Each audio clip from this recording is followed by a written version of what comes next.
50 അർദ്ധ സെഞ്ചുറിയിലേക്ക് കടക്കുകയാണ് ഞാനും എൻ്റെ കൂട്ടുകാരൊക്കെ, എൻ്റെ കൂടെ പഠിച്ചവരൊക്കെ. പലർക്കും ഒരു ഈ 50 അടുക്കുമ്പോൾ ഒരു പ്രശ്നം എന്ന് വെച്ച് കഴിഞ്ഞാൽ നമ്മുടെ മസിൽ മാസ് ഇങ്ങനെ കുറഞ്ഞു വരുന്നുണ്ട്.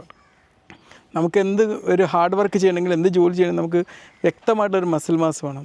പിന്നെ 50 അടുപ്പിക്കുമ്പോൾ ആൾക്കാരൊക്കെ ഒരു കൺസെപ്റ്റ് എന്താണെന്ന് വെച്ച് കഴിഞ്ഞാൽ ഏതാണ്ടൊക്കെ പെൻഷൻ ആവാനായതല്ലേ, ഇനി എന്തിനപ്പോൾ വ്യായാമം ചെയ്യുന്നതെന്നുള്ളൊരു തോന്നലുണ്ടാവും.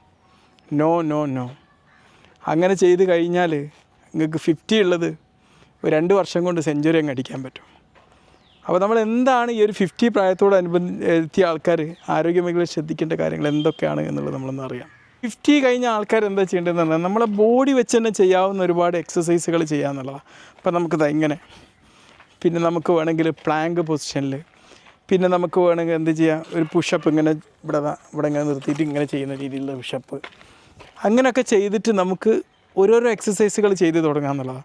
ഒറ്റയടിക്ക് തന്നെ വെയിറ്റ് എടുത്ത് പൊക്കണ്ട. എന്നിട്ട് എന്ത് ചെയ്യാം, നമുക്ക് റെസിസ്റ്റൻറ്റ് ട്യൂബ് എന്ന് പറഞ്ഞൊരു സംഭവമുണ്ട്, അതിൻ്റെ വണ്ടിയിൽ അവിടെയാണ്, ഞാൻ കൂടെ എടുക്കാൻ മറന്നു. ഈ റെസിസ്റ്റൻറ്റ് ട്യൂബ് വെച്ചിട്ടുള്ള എക്സസൈസുകൾ ചെയ്യാം. പിന്നെ വേണമെങ്കിൽ നമുക്ക് ചെയ്യാം ചെറിയ ചെറിയ ലൈറ്റ് വെയിറ്റുകളൊക്കെ എടുത്തിട്ട് ഓരോ എക്സസൈസ് മേഖലയിലേക്ക് വളരെ സജീവമായിട്ട് മുന്നേറുകയാണ് വേണ്ടത്. അല്ലാതെ നമ്മളതൊന്ന് സ്റ്റോപ്പ് ചെയ്ത് കളയല്ല വേണ്ടത്. പിന്നെ ആദ്യം നമ്മൾ പറഞ്ഞല്ലോ ചെറിയ വെയിറ്റ് കൊണ്ട് തുടങ്ങാം, പിന്നെ നിങ്ങളിങ്ങനെ വെയിറ്റ് കൂട്ടി കൊണ്ടുവരാൻ വേണ്ടത്. അങ്ങോട്ട് നമ്മളൊന്നും കുറച്ച് കൊണ്ടുവരാനല്ല നോക്കേണ്ടത്, പിന്നെ വെയിറ്റ് കൂട്ടി. നിങ്ങൾക്ക് ഇഞ്ചുറി ഒക്കെ കൊടാത്ത രീതിയിൽ, ഇഞ്ചുറി ഒന്നും പറ്റാത്ത രീതിയിൽ വളരെ സൂക്ഷിച്ച് വേണത് കൊണ്ടുവരാൻ, മനസ്സിലായില്ലേ?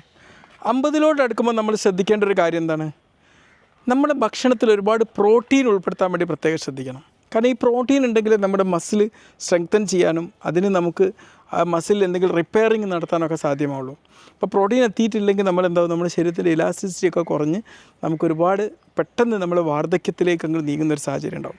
അപ്പോൾ പ്രത്യേകിച്ച് എന്ത് ചെയ്യാം, ഫിഷ്, എഗ്ഗ്, ബീൻസ്, പിന്നെ ഹോൾ ഗ്രെയിൻസ്, മുഴുധാന്യങ്ങൾ, തവിട് കളയാത്ത ധാന്യങ്ങൾ, ഇതൊക്കെ ഉൾപ്പെടുത്തിയിട്ട് എന്ത് ചെയ്യണം നമ്മൾ, പിന്നെ പ്രോട്ടീൻ അടങ്ങിയിട്ടുള്ള പയർ, പരിപ്പ്, അതുപോലത്തെ സംഭവങ്ങളൊക്കെ ഉൾപ്പെടുത്തിയിട്ട് നമ്മൾ എന്ത് ചെയ്യണം, നമ്മളെ ഭക്ഷണത്തിലൂടെ നമ്മൾ പ്രോട്ടീൻ ലഭ്യമാക്കിയിട്ട് ഈ 50 കഴിഞ്ഞിട്ട് പിന്നീട് പെട്ടെന്ന് വാർദ്ധക്യം വരുന്നൊരു സാഹചര്യം തടയാൻ വേണ്ടി നമ്മൾ ശ്രദ്ധിക്കുകയാണ് വേണ്ടത്. ഈ 50 കഴിഞ്ഞാൽ ചില ആൾക്കാർ ഉറക്കത്തിന് തീരെ പ്രാധാന്യം കൊടുക്കാത്ത ശ്രദ്ധിക്കാറുണ്ട്. ന്യൂസൊക്കെ കേട്ട് രാത്രി സമയം കൊണ്ട് വെറുതെ കളയും. ഒരിക്കലും അല്ല. നമ്മൾ ന്യൂസിനേക്കാളും മറ്റിനേക്കാളൊക്കെ നമുക്ക് ഇമ്പോർട്ടൻറ്റ് നമ്മുടെ ഉറക്കമാണ്. ഒരു 7 മുതൽ 8 മണിക്കൂർ വരെ ഉറക്കം പാസ്സാക്കൽ നിർബന്ധമാണ്. അത് നമ്മുടെ മസിലുകളുടെ ആരോഗ്യം നഷ്ടപ്പെടാതെ സൂക്ഷിക്കാൻ ഏറ്റവും അനിവാര്യമുള്ള കാര്യമാണ്. വളരെ ശ്രദ്ധിക്കണം. നമ്മൾ 50 എത്തി, ഇനി ഇങ്ങനത്തെ കാര്യങ്ങളൊക്കെ എന്താ നോക്കാൻ, ഇനിയിപ്പോൾ ഉറങ്ങാനല്ല എന്ന് വിചാരിച്ച് നിന്നാൽ നമ്മൾ ചെയ്യുന്നത് മണ്ടത്തരാണ്, നമ്മൾ ശരീരത്തോട് ചെയ്യുന്ന ഏറ്റവും വലിയ ക്രൂരതയാണ് എന്ന് പ്രത്യേകം ഓർക്കുക. നമ്മൾ ഈ വർക്കൗട്ട് ചെയ്യുന്ന സമയത്ത് കറക്റ്റായിട്ടുള്ള എക്യുപ്മെൻറ്റ്സ് ചൂസ് ചെയ്യാൻ വേണ്ടി നോക്കുക. ഡംബിൾസ് ചെറിയ വെയിറ്റിൻ്റെ എടുക്കാം. പിന്നെ കെറ്റിൽ ബെൽ എന്ന് പറഞ്ഞിട്ടുള്ള ഒരു വർക്കൗട്ട് ചെയ്യാൻ പറ്റിയ സംഭവമുണ്ട്. പിന്നെ റെസിസ്റ്റൻറ്റ് ട്യൂബ് വലിയൊരു ഓപ്ഷനാണ്. നമ്മളൊക്കെ എൻ്റെ കയ്യിലൊക്കെ എപ്പം പോകുകയാണെങ്കിലും എവിടെയും കയ്യിൽ ഈ റെസിസ്റ്റൻറ്റ് ട്യൂബ് ഉണ്ടാവും. അങ്ങനത്തെ എന്തെങ്കിലും പ്രോപ്പറായിട്ടുള്ള എക്സസൈസ് ചെയ്യാൻ പറ്റുന്ന എക്യുപ്മെൻറ്റ്സൊക്കെ നമ്മുടെ കൈ കരുതിയിട്ട് മുന്നോട്ട് പോകുക എന്നുള്ളതാണ്. പിന്നെ എന്തെങ്കിലും വർക്കൗട്ട് അങ്ങോട്ട് ചെയ്യാമെന്നല്ലാതെ നിങ്ങൾ ബാലൻസ് ചെയ്യണം. പല രീതിയിലുള്ള വർക്കൗട്ട് ഉണ്ടല്ലോ.